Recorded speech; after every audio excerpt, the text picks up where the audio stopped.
Editorial, uma escolha muito difícil. Esse tema, né, está cravado na história, que reflete o momento em que o Estadão disse que era muito difícil escolher, entre o Fernando Haddad e o Jair Bolsonaro. Quer dizer, eles não tiveram a percepção de entender a realidade como ela é. Bom, e agora mais um editorial do Estadão atacando o Lula. Lula é líder em todas as pesquisas relacionadas à eleição presidencial deste ano. E agora eles estão criticando o papel que o Lula quer, né, dar ao Estado caso ele seja eleito presidente da República. Aí, neste editorial publicado no dia 13 de fevereiro de 2022, o Estadão diz o seguinte, eu vou ler um trechinho aqui, ó. No discurso lulopetista, a direita é incapaz de aceitar o Estado como motor do desenvolvimento e da transformação social, razão pela qual tudo faz para reduzi-lo ao mínimo necessário, apenas para garantir a manutenção dos privilégios da elite neoliberal. Já a esquerda, ao contrário, por se julgar especialmente dotada de sensibilidade social, estaria continuamente batalhando para fortalecer o Estado. Bom, por mais que eles colocaram isso aí como uma crítica, a realidade é essa, né? A direita, uma parte considerável da direita, realmente faz de tudo para que o Estado seja mínimo e deixe o povo morrer à míngua sem dar nenhum tipo de assistência. A esquerda, pelo contrário, acredita que o Estado fortalecido induz o desenvolvimento e melhora as condições de vida da maioria da população. Aí eu vou ler um outro trecho aqui, ó. Olha só o que eles disseram, abre aspas. Lula e o PT falam muito do Estado e do que seria seu papel na sociedade, mas o fato é que nunca melhoraram seu funcionamento, ao contrário. Os governos petistas ampliaram gastos, criaram cargos públicos, fizeram com que o Estado se envolvesse em novas áreas, multiplicaram as interferências do aparato estatal na vida econômica e social, mas em nenhum momento fortaleceram de fato o Estado. É engraçada a contradição, porque eles elencam aqui o que os governos petistas fizeram, que na realidade foi o fortalecimento do Estado. Aí neste mesmo parágrafo, eles dizem que em nenhum momento o Estado foi fortalecido. Poxa vida, né? Aí fica difícil, né, Estadão? É por isso que o Estadão e assemelhados, ou seja, veículos da grande imprensa, estão a passos largos da falência.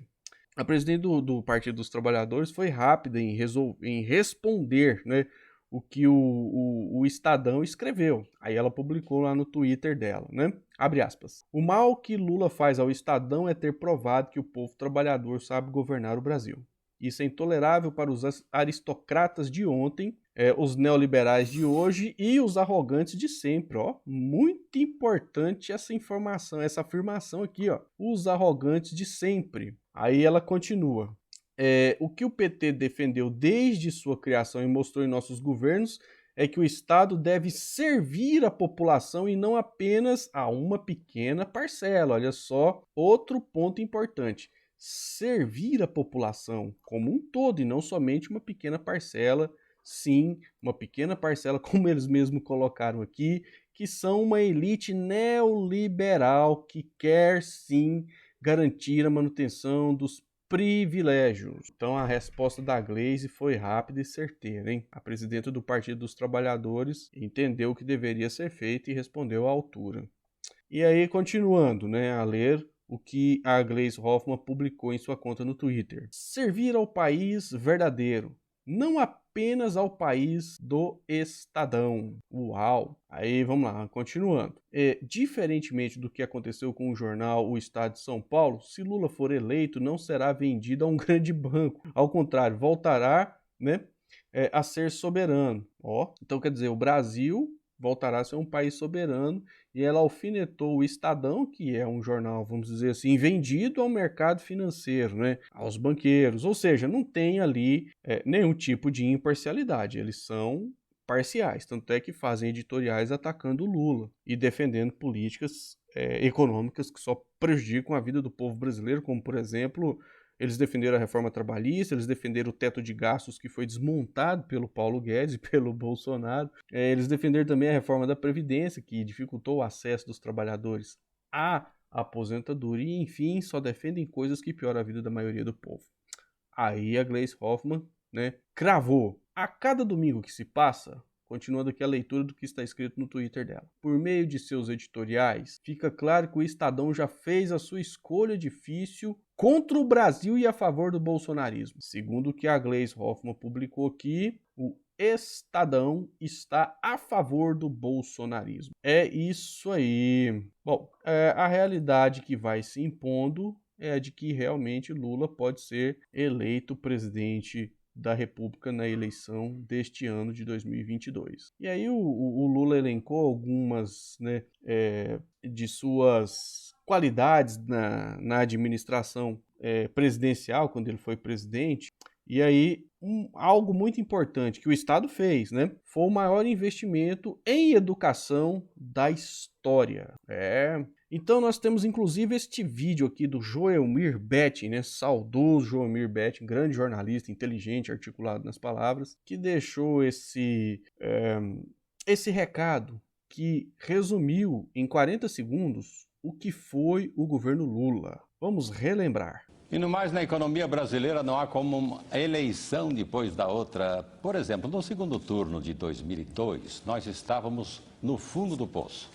Agora, no melhor dos mundos em 40 anos. Por exemplo, em 2002, inflação de 12,5, agora de 5,1. O dólar de 3,94 para 1,70. PIB de 2,7 para agora acima de 7. Desemprego de 12,7 para 6,2. E o chamado risco país da dívida externa acima de 2.400 pontos para 174 pontos apenas hoje, o menor da história. Bem lembrado. Então, continuando, né?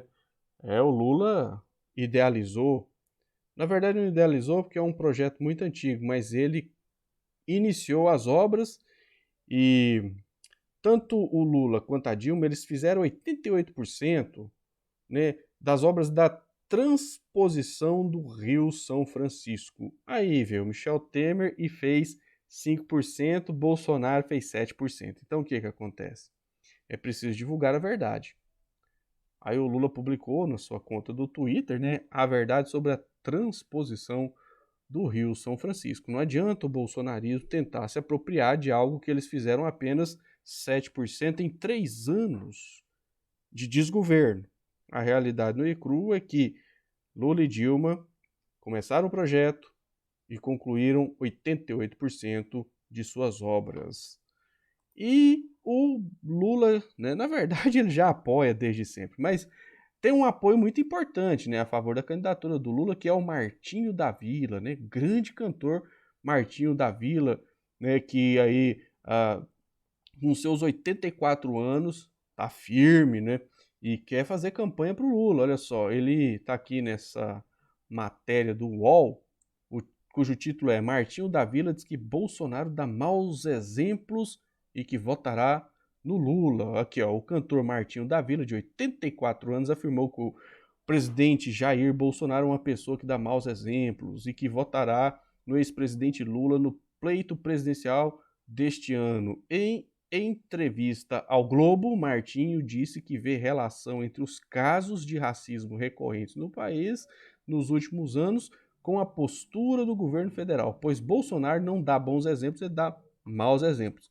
Muito forte essa declaração aqui, né, do cantor Martinho da Vila, que vê relação entre os casos de racismo recorrentes no nosso país nos últimos anos, que aumentaram consideravelmente. Ele vê relação desses casos de racismo com a postura do presidente Bolsonaro. Aí, mais embaixo aqui, ele foi questionado, né, sobre as eleições de outubro e o Martinho da Vila foi enfático ao afirmar que vai votar no Lula e adiantou também o seguinte, né, que caso o petista lhe peça, ele fará campanha para sua chapa. Abre aspas, olha o que o Martinho da Vila falou. Se ele me pedir, eu faço campanha, porque ele é meu amigo. O Martinho da Vila é amigo do Lula. Para os amigos eu faço tudo. Para os inimigos, nada. Isso aí, Martinho da Vila, está corretíssimo. Bom, e para finalizar, meus amigos, minhas amigas, tá aqui essa notícia que diz o seguinte, ó, deputado bolsonarista usa vídeo manipulado em mais um ataque de fake news contra o Lula. Esses ataques vão se intensificar.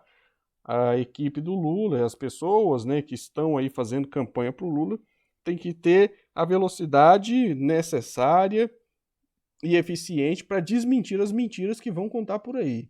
Então, Tem um deputado bolsonarista, né, o tal de Kennedy Nunes, que ele divulgou um vídeo falso que foi adulterado para inventar uma fala do Lula que não corresponde à realidade, né? A ideia dele era atacar o Lula junto à parcela religiosa da população. Lembrando que nas últimas pesquisas o Lula, né, está à frente do Bolsonaro, por exemplo, entre os católicos e também entre os evangélicos, né? É importante lembrar isso aí. Aí a equipe do Lula, enfim, o Lula, eles divulgaram, né, o vídeo com a verdade. Confere aí. Que eu tenho pelas instituições brasileiras. Eu estou conversando com quem é pastor, com quem é padre. Eu vou conversar com todo mundo enquanto povo brasileiro, enquanto eleitores. Se eu ganhar as eleições, aí eu vou conversar como chefe supremo para dizer qual é o papel deles. Não é se intrometer na política, porque isso não dá certo. Nem hoje, nem de ontem, nem antes de ontem. Eu estou conversando com quem é das Forças Armadas, eu estou conversando com quem é do Ministério Público, eu estou conversando com quem é da Polícia Federal, eu estou conversando com quem é pastor, com quem é padre, com quem é ateu. Eu vou conversar com todo mundo enquanto povo brasileiro, enquanto eleitores. Se eu ganhar as eleições, aí eu vou conversar com os militares como chefe das Forças Armadas, como chefe supremo, para dizer qual é o papel deles. Não é se intrometer na política, porque isso não dá certo. Nem hoje, nem de ontem, nem antes de ontem. Tá? Eles têm que entender que eles têm um papel importante na defesa da soberania brasileira e na defesa do bem-estar do povo brasileiro. É isso aí, meus amigos e minhas amigas que chegaram até aqui. Quero pedir um grande favor, né? Se inscreva no nosso canal. Deixe um comentário aí com uma crítica, uma sugestão e se achar que vale a pena, compartilhe o vídeo. Meu nome é Flávio Rezende, eu sou editor do blog A Voz do Cerrado e do canal A Voz do Cerrado. Um forte abraço e até o próximo vídeo.